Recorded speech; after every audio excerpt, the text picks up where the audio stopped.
வணக்கம். அனுகிரகம் தமிழ் சேனல் நேர்களே, நான் உங்கள் அன்பான சயின்டிபிக் வேதிக் அஸ்ட்ராலஜர் அஸ்ட்ரோரண்டி பேசுகிறேன்.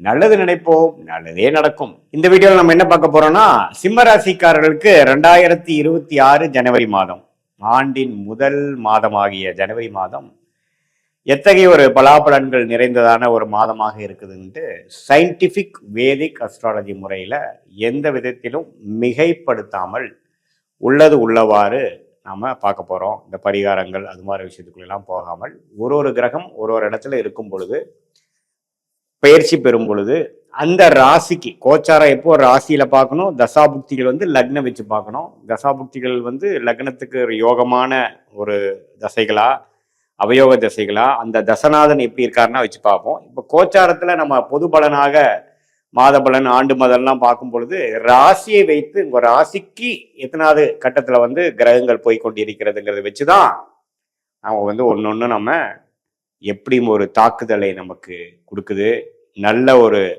கர்மாவை கொடுக்கக்கூடிய அமைப்பா, வாழ்க்கை எந்த திசையில திரும்ப போகிறது, எது மாதிரி அமைப்புகள் காத்துக்கு இருக்கிறது. இந்த அறிவியல் சார்ந்த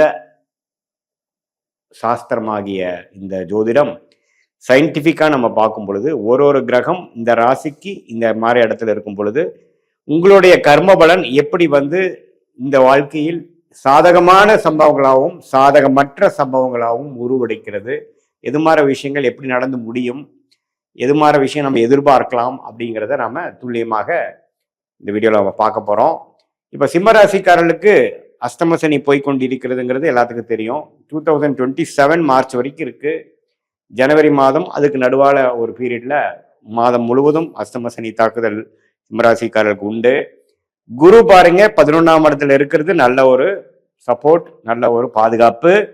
ஏன்னா லாபஸ்தானத்துல குரு இருந்து என்னதான் அஷ்டம சனி தாக்குதல்ல சிம்மராசிக்காரர்கள் பாதிச்சிருந்தாலும் சில வரவுகள், சில ரெகக்னிஷன், ஒரு 4 அடி போட்டாலும் ஒருத்தர் நமக்கு தட்டி கொடுக்குறாரு, கொஞ்சம் மனசுக்கு ஆறுதலா இருக்குது அப்படிங்கிற மாதிரி சில விஷயங்களும் இருக்கதான் செய்கிறது.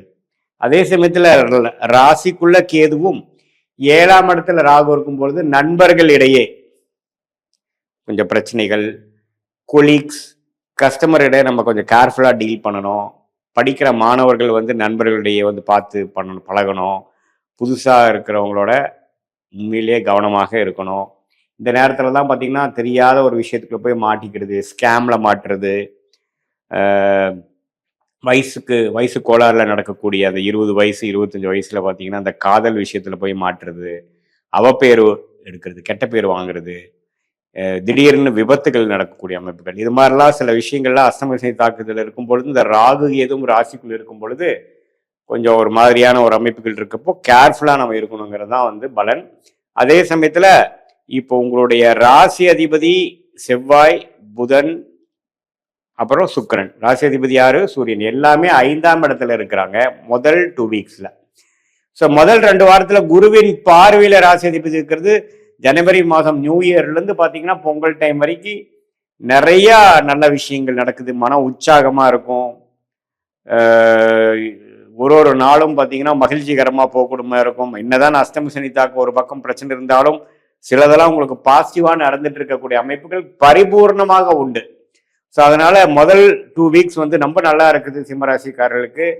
தை பிறந்ததுக்கு அப்புறம் பொங்கலுக்கு அப்புறம் பார்த்தீங்கன்னா எல்லா கிரகமும் 6ஆம் இடத்துக்கு போய் குருவின் பார்வையிலிருந்து விலகிறார்.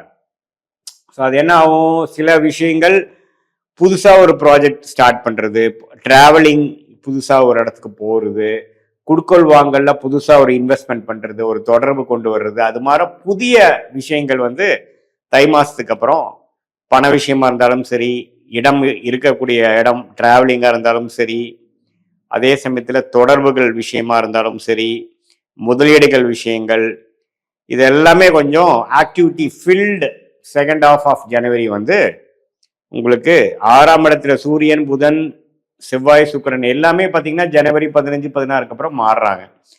அப்புறம் குருவின் பார்வையிலிருந்து விலகும் பொழுது என்னன்னா நம்ம முதல் 2 வீக்ஸ்ல சிலதெல்லாம் என்ஜாய் பண்ணிட்டு இருந்த விஷயங்களுக்கு ஓரளவுக்கு முடிஞ்ச அந்த படலாம் முடிஞ்சு அடுத்த கட்ட வாழ்க்கையில நகர்த்துக்கொள் வேலைக்காக மாறுறது, டிராவல் பண்றது, படிக்கிற மாணவர்கள் பார்த்தீங்கன்னா படிப்பு விஷயத்துக்காக சில முயற்சிகள் எடுக்கிறது, உடல் உபாதைகள் கொஞ்சம் வரக்கூடிய அமைப்புகள் இருக்கு. சீனியர் சிட்டிசன்ஸ்லாம் பார்த்தீங்கன்னா செகண்ட் ஹாஃப் ரொம்ப கேர்ஃபுல்லாக இருக்கணும்.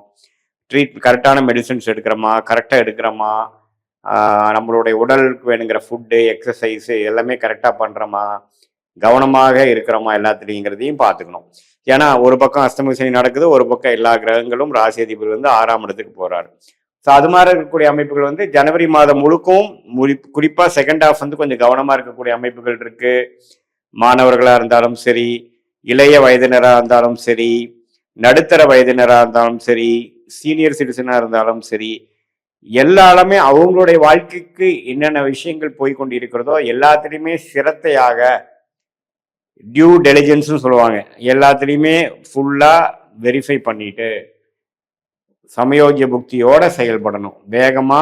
விவேகமானு கேட்டிங்கன்னா விவேகமாக செயல்படணும். இல்லை சார் நான் விவேகமாக செயல்படாமல் கொஞ்சம் வேகமாக முடிவெடுத்து நடந்தால் என்ன நடக்குங்க சாமி அப்படின்னு நீங்கள் கேட்டிங்கன்னா என்ன நீங்கள் எதிர்பார்க்கிற விளைவுகள் வராது. நீங்கள் ஒன்று நினைக்கிறது ஒன்று, நடக்கிறது ஒன்று.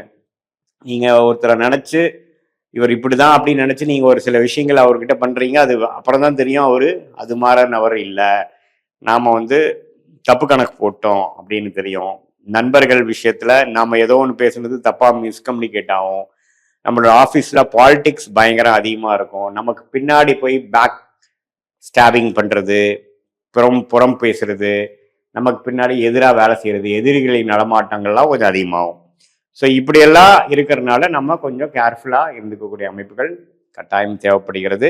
இது ஒரு பொதுவான பலனே தவிர உங்களுடைய ஜென்ம ஜாதகத்தில் எது மாதிரி தசாபுக்திகள் போயிட்டு இருக்கு, நீங்க என்ன லக்னத்துல பிறந்தீங்க, சிம்மராசியில பிறந்தீங்க, இப்ப என்ன லக்னத்துல பிறந்தீங்க, அந்த லக்னத்துக்கு ஏற்ற தசாபுக்திகள் போய் கொண்டிருக்கிறதா, அந்த தசநாதனும் புக்திநாதனும் ஸ்தானபலம், திக்பலம், திருக்பலம்லாம் உங்க ஜாதகத்துல எப்படி இருக்கு, லக்னத்துக்கு எத்தனாம் வீட்டில இருந்து அவங்க தசை நடத்துறாங்க, புக்திநாதனுக்கும் தசநாதனுக்கும் உள்ள தொடர்பு என்ன, நட்பு கிரகங்களா இருக்கிறாங்களா, இப்ப நம்ம பேசின கோச்சாரத்துல வந்து எது மாதிரி அமைப்புகள் இருக்குதுங்கிறது எல்லாம் ஒரு சேர்ந்து பார்க்கும் பொழுது உண்மையான துல்லியமான பலன்கள் நாம கண்டிப்பா பார்க்க முடியும். என்ன பார்க்க முடியும்? இப்ப பாத்தீங்கன்னா இந்த பொதுவான ஒரு சிம்மராசிக்கு இது மாதிரி பலன்கள் பார்க்கும் பொழுது உங்களுடைய தசைகள் வந்து இன்னும் கொஞ்சம் நல்ல தசைகளாக இருக்கும் பொழுது நான் சொன்ன அந்த சாதகமற்ற சம்பவங்கள், சாதகமற்ற பலன்கள் குறைவாகவும், தசாபுக்திகளும் ஒரு சுமாரான ஒரு 6ஆம் வீட்டு தசையோ 8ஆம் வீட்டு தசையோ பாவத்துவமான சனி செவ்வாய் ராகு கேதுகளால் பாதிக்கப்பட்ட ஒரு தசைகளாக இருக்கக்கூடாத இடத்துல இருந்து கிரகங்கள் நடக்கும் பொழுது நான் சொன்ன சாதகமற்ற சம்பவங்கள் கொஞ்சம் அதிகமாகவும் தென்படக்கூடிய அமைப்புகள் கண்டிப்பாக இருக்கு. எதுவாக இருந்தாலும் சயின்டிபிக் வேதிக் அஸ்ட்ராலஜி முறையில துல்லியமாக நம்ம பார்த்து அடுத்த வரக்கூடிய காலகட்டம் எப்படி இருக்க போகுது, ஷார்ட் டேர்ம் எப்படி, லாங் டேர்ம் எப்படி, எது மாதிரி டைரக்ஷன்ல, எது மாதிரி திசையில் நம்ம வாழ்க்கை திரும்ப போகிறது, எது மாதிரி சம்பவங்கள் எதிர்பார்க்கலாம், எது நடக்கக்கூடும், எது நடக்க வாய்ப்பு இல்லை, நம்மளுடைய யோகமான தொழில் என்ன, யோகமான வேலை என்ன, எந்த படிப்பு படிக்கலாம், எப்போ எந்த நேரத்தில் நடக்கலாம், கல்யாண விஷயங்கள் எது, இது மாதிரி வாழ்க்கைக்கு தேவையான எல்லா ஆஸ்பெக்ட்ஸும் எது மாதிரி டைம் லைன்ஸ்ல நடக்குதுங்கிறது நம்ம உங்களுடைய கர்மாவின் அடிப்படையில் நாம தெரிஞ்சிட்டோம்னா தேவையற்ற மன உளைச்சல், தேவையற்ற பண விரயங்கள் இதெல்லாம் தவிர்த்து வாழ்க்கையில் நம்ம என்ன நமக்கு பிராப்தம் இருக்கோ அதுக்கு தகுந்த மாதிரி வாழ்க்கையை நம்ம செலுத்தி வாழ்க்கையில் எதிர்நீச்சல் போடாமல் எளிதில் வெற்றி பெற முடியும் என்று சொல்ல விரும்புகிறேன். மீண்டும் மற்றொரு காணொளி சந்திப்போம். நன்றி, வணக்கம்.